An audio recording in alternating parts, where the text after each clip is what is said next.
contact. Yeah. Go, Scott.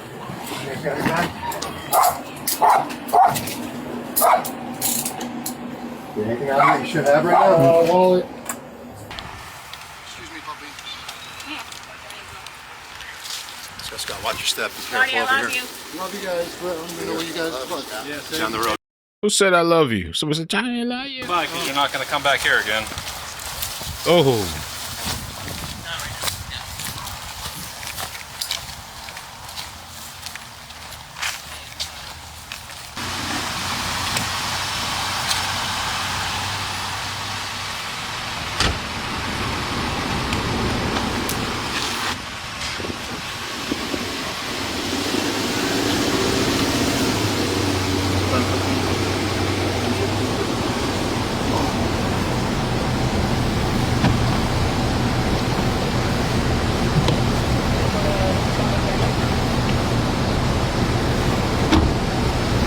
What they saw was horrific. And as I take you through the timeline, I want to start out by saying that this father is a human piece of garbage, and he's a lying sack of shit. And he's exactly where he belongs to be, behind bars.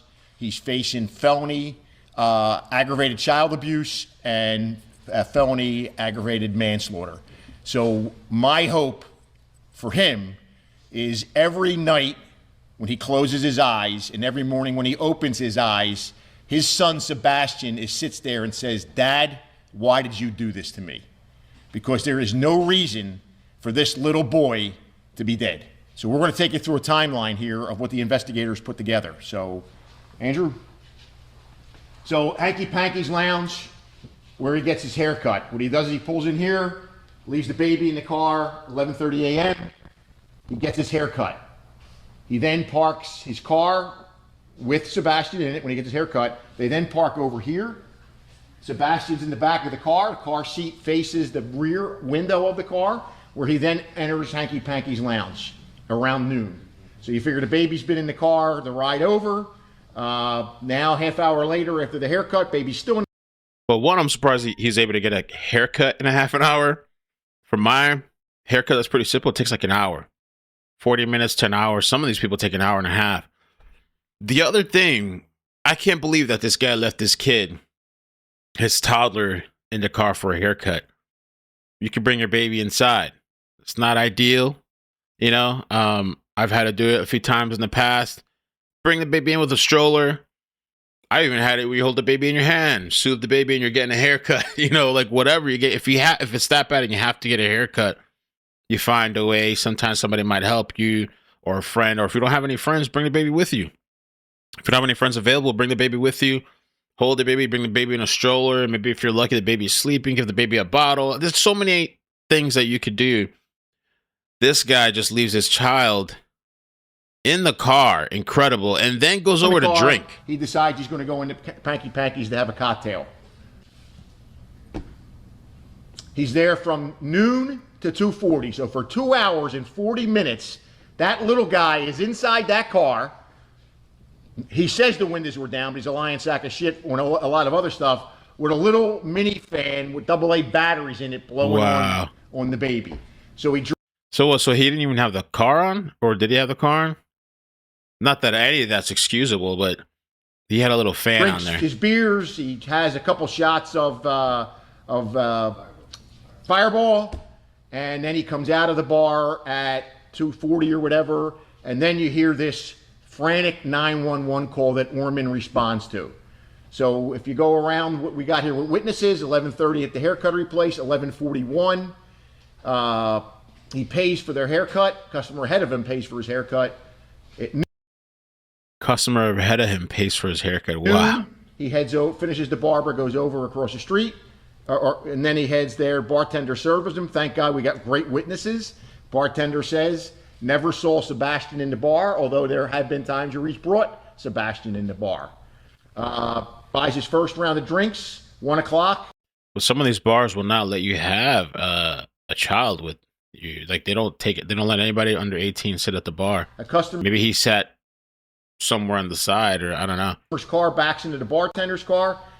He's a real nice guy, right? Goes outside to check on the bartender's car, but doesn't go over to his car to check on his son. Goes back in the bar, has another shot in the beer. 2 o'clock, bartender leaves, and Gardner is still at the bar, so we're assuming around 2:40 he leaves, drives a short distance home, and this is his 911 call. I'm outside. My son's bleeding. He's a year and a half. I'm on island.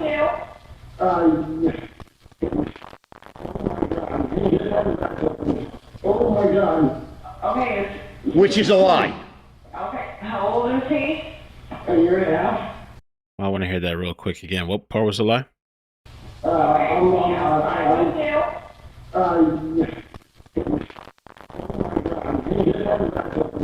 Oh my God. Okay, Which is a lie. okay. How old is he? A year and a half. Okay, is he breathing? No. Is he, you don't see any chest rising or falling? Mom. Hello? He's not breathing. Listen to me. Hello? Can I get him the highway? Hello? Okay. Listen to me. Can you get him on a hard flat surface? A hard flat surface. Okay. Are you guys inside now? Because I've got units on the way there to you. So the investigation reveals he's in that car for over 3 hours. When the Ormond Beach police officer arrives at 2:49, he can't do CPR because the baby's in rigor mortis. The hospital says the baby's temperature was over 107 degrees when it arrives at when the baby arrives at the hospital. But the way your body cools, the nurses estimate that the highest temperature of that car was 111 degrees with that little guy in the back of that car seat. And then if you watch the body camera footage, which you can't show you inside the hospital, not only did he treat the Ormond Beach Police Department like pieces of shit, he treated the doctors and the nurses, the staff in Advent, like pieces of shit. So this guy is nothing but a piece of shit. And as I said earlier, By the way, this sheriff is gangster. If you haven't seen the video that I covered where they were talking about these school shooters or these fake people making threats to shoot up schools, this guy's a G. pray that his son is constantly in his vision asking him, Dad, why did you do this to me? There's no logical reason why this little guy is dead. But it gets better. Father of the year, baby's dead, investigation is going on. What does he do? He picks up his mother and they go back to Hanky Panky's for a few more cocktails, and they're there until almost midnight. Now, I don't know what anybody here thinks or anybody could have sympathy for somebody like that, but my God, all of us that are fathers and grandfathers and mothers, and how in the world can you be so messed up that you would allow your child to sit back there in Florida in 90-degree weather, walk outside and check on some car and never go near your son? Never. I don't think there's a penalty on this earth that could ever fit for the crime that was committed here. It absolutely shocks the conscience for this, that this even happened. There's no reason whatsoever. So the investigators are here. Chief Godfrey's here. Anybody has any questions, they're the ones that are going to answer them. Yeah, go ahead.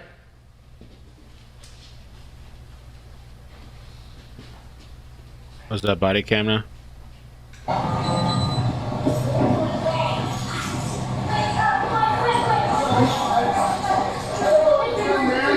Where's the kid? He's on the floor, man.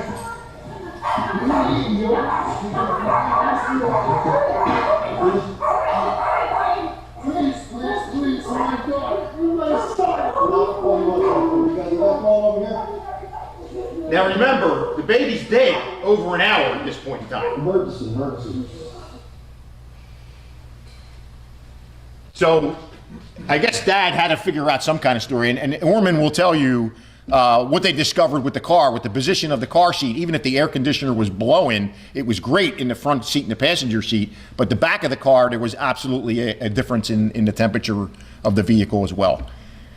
A little dollar store fan on your kid. So any questions, these come on up, gentlemen, come on up, and any questions? These are the investigators that worked it. You know, I liked yesterday that we with Orman made sure that the Ormond Beach police officer who was the first one to arrive at the scene was the one who put handcuffs on that piece of shit. Wow. So the fan was on, there was a little fan on, and Which one he was one on? windows down or anything like that, just... So, Good. he told us. Yeah, sorry. And tell you who you are. From what I know is the vehicle, the windows were down, the car was not on, no AC, and the child's in the back of the truck, rear-facing seat with a fan that went towards him, but not, it wouldn't have been like right on his face. Did he own up to this ever, or did he say he just forgot the kid was back there? No, he did eventually. He owned up to it in an interview. There was information that the Ormond Beach Police Department was able to obtain, some facts and statements, and when confronted with this, he did ultimately confess to his actions. Can we have your name and title? Yeah, I'm a detective, Sean McGuire. S-H-O-N. Where's the mom in this story? Where's the mother? So the mom and dad are not together. Mom lives in another county, and he actually has the custody, but not officially, but he's taking care of the child. So. And his mom, I know the sheriff mentioned that they went to drink at a bar. Did she, I guess, know about what happened? Do you expect like additional charges at all? No, my personal opinion, I don't feel like she knows what happened. She actually sat in on an interview with him when I interviewed him, and it looked like it was a shock to her and some of the statements that she made. That's insane, man. Obviously, he would have saw something from the bar. He didn't call 911 from the bar. No, he didn't call from the bar. It looked like he called. So the bar is, what, a mile from his mom's house. We have some stuff that, like video surveillance that captured him passing, which matches up with the 911 call. So it was roughly 2:43. He's on his way, leaving the bar, going towards his mom's. It was probably the child was already in distress when he got back to the car. Oh, yes. Yes. Child was already dead. Yeah. The child was When he dead. left the bar, The child was dead. He drove the dead child home, then called 911. That's insane, That's dude. what I'm saying. If you listen where he says. So you don't even check on the kid, nothing, man. You should have realized at the bar. That's sick. That's sick. And this guy, they're saying he's 33 years old. His name is Scott Allen Gardner, 33. And somebody was saying 33. Yeah, that guy's 33. Somebody say he's not 53, he's 30. That guy's 33 years old. And poor Sebastian, 18-month-old, left to die in a horrible condition like that. I don't know how anybody could do that. And I've seen dads before at the barbershop bringing their kids. You know, got a little entertainment for them, maybe the tablet or games or whatever it is. You know, I've seen dads come in with the stroller, or sometimes with the kids, or on their lap. Sometimes, you know, just holding the baby while they get a little quick little cleanup, or, you know, phase up. I don't understand why anybody would do this. But it seems the problem worsened, I guess, when he went to have drinks. That's just crazy, man. His eyes were opening. His eyes weren't open. He was dead. You want to jump in there? You were the original investigator. So with the death occurring likely at Hanky Panky's based off of the information that was provided to us initially by medical personnel at the hospital, the child would have died between probably 1 to 2 hours before 911 was ever called and before he drove to his mother's house. So he literally drove from the bar home. Drove to his mother's house. To his mother's house. Can you explain that? So to my best understanding, I don't know if he told you all anything different, he drove from Hanky Panky's. The residence of the defendant's mother is relatively close, like 1 to 2 miles from the bar. And so he drove from the bar, called 911 at some point, en route to the mother's house. And that lines up with the surveillance that we already have showing about when he would have been leaving, 911 call and all that, because it's 1 mile, and he called at what, 2:45? Yeah, 2:40. So the suspect here, he lives with his mom? Or? He lives alone with, or he lived alone with Sebastian at a different location. Sheriff, you said he went back. Is this while the charges were pending? He went back to the bar? Well, these guys were doing their investigation. Him and his mother, who, and as Sean said, really wasn't aware of all the facts. They go back to Hanky Panky's, and I think they're there for 4 or 5 hours drinking cocktails.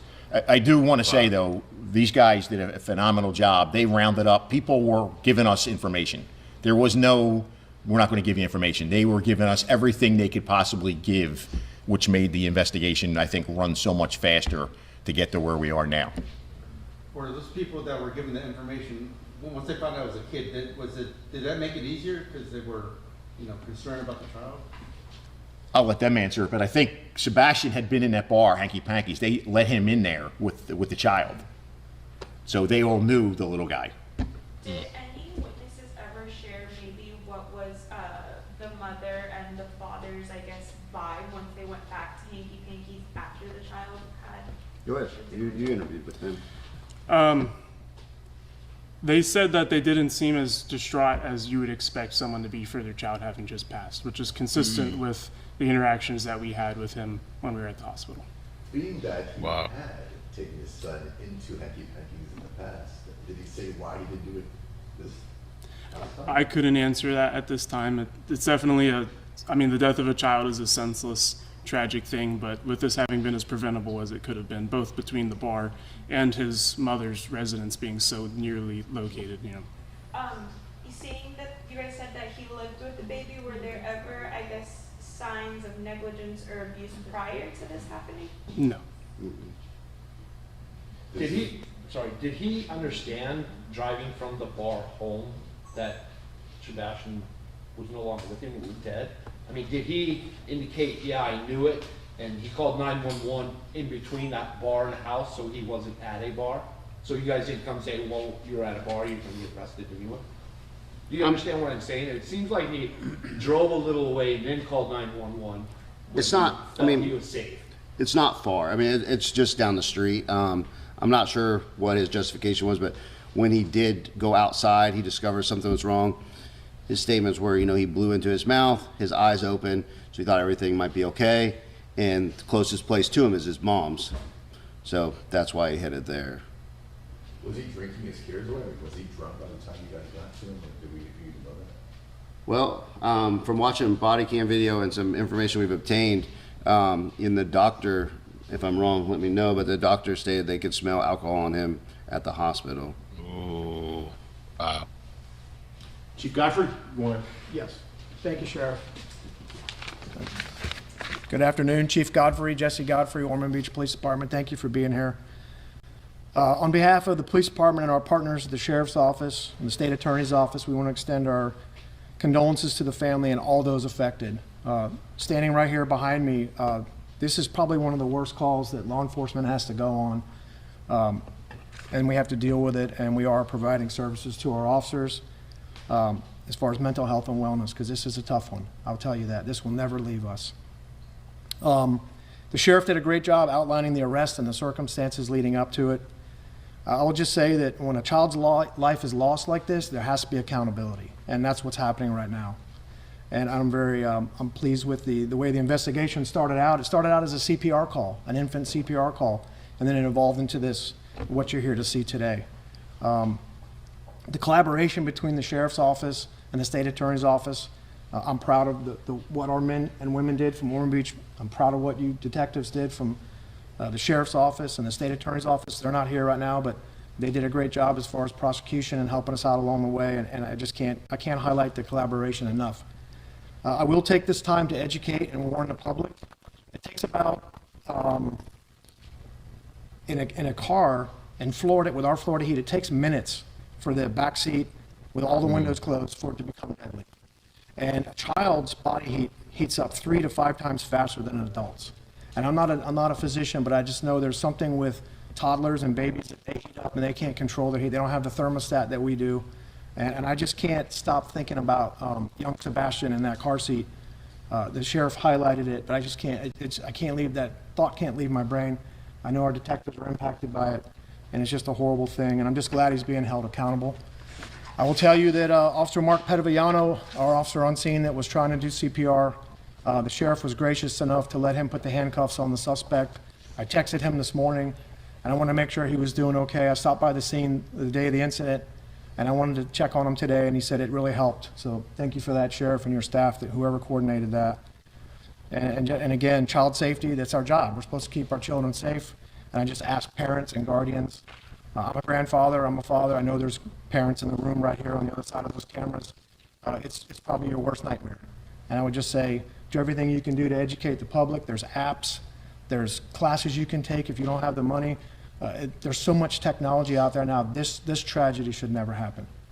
And again, I appreciate your time for being here. Thank you, Sheriff, for having us. Thank you, the detectives in the back of the room, for helping us out. And if anybody has any questions, I'll be available. Thank you so much. All right, man. Crazy, crazy, crazy, crazy, and sad, senseless death. Thank you guys so much for watching. I remember once, a long time ago, we covered something, I think it was Vegas, where this father left his child in the car. Just completely, completely senseless, preventable death. Doesn't make any kind of sense. Comment down below. Today's Friday, Felony Friday, so who knows what's going to happen. I've been just saving my notifications today in the main channel, iCkEdMeL, because, like I said, who knows what's going to happen. It's Felony Fridays. Make sure you check out iCkEdMeL.com. Check out the mailing list. Check out my pages. Subscribe, like. Check out the mailing list so you never miss a notification. Again, take care. Peace. Bye. Bloop, bloop, bloop. Have a good day. Be safe.